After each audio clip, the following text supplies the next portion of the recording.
yaa ko wax de. non non ñu bëri dañuy arrière. alors que ñoom dañoo ñaan.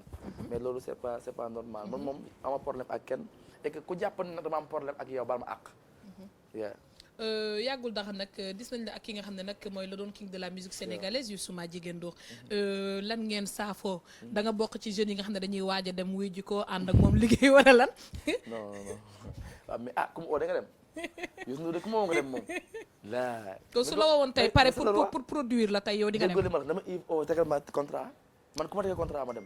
mais lan ngeen waxtaan yéen ñaar bi ngeen gisante saafoo yéen ñaar. dama demoon en tant que doom en tant que sët en tant que nan laa ko mën a waxee benn jeune boo xam ne dafa nekk ci dëkk gis benn référence ma dem pour mu jox ma conseil man dama jëloon sama temps juste pour gis Youssou Ndour pour mu jox ma conseil. mais gisante ngeen.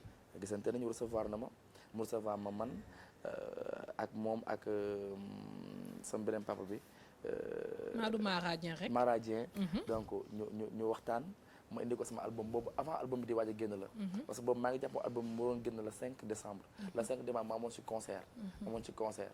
voilà après ma annulé kii bi ma annulé sorti album bi def ko le 30 janvier. et que Youssou Ndour moom moo njëkk a déglu album bi mu ne ma tu sens juste album bi nice na pour un début c'est bon. kon moom nangu na ni yaa ngi wéy ci gaam. yaa ngi respecté gaam yaa ngi respecté norme de la musique. Youssou Ndour de moom bu ko waxee. xam nga su ko waxee rek kon moom baax na moom ku mu ne baax nga rek. te moom tey moom moo assuré sama papa sax mu mën a accepté ma génne album bi parce que sama papa moo ci am xel ñaar album bi c'est que mais bi Ndour waxee loolu sax man sama sax gëmëma ma ko mais que liggéey la rek liggéey moom mooy fay quoi du genre artiste moom li ngay liggéey moo lay jaay. li ngay liggéey moo lay jaay mooy que tey bu nit ñi tëddee nelaw yow gën a nga dem nga liggéey quoi voilà bañ a bokk si benn détail. mais war nga ñu wax ci ban label nga nekk. man maa ngi diazaka production musique. diazaka kan moo ko moom. maa ko moom sama label boobu. kon yow yor nga xaalis. amaguma xaalis. non kon Talla am nga xaalis comme yow yaa ngi jazakaliser sa bopp rek c'est bon. diazaka production musique daal maa ngi ñëw seen kaw de.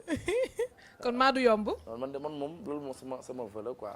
bëgguma dem benn label. bëggoo dem benn label da nga bëgg di produire sa bopp. xëstal sama bopp ba amal sama bopp sama studio bopp am sama label bopp am sama télé bopp am sama sono bopp.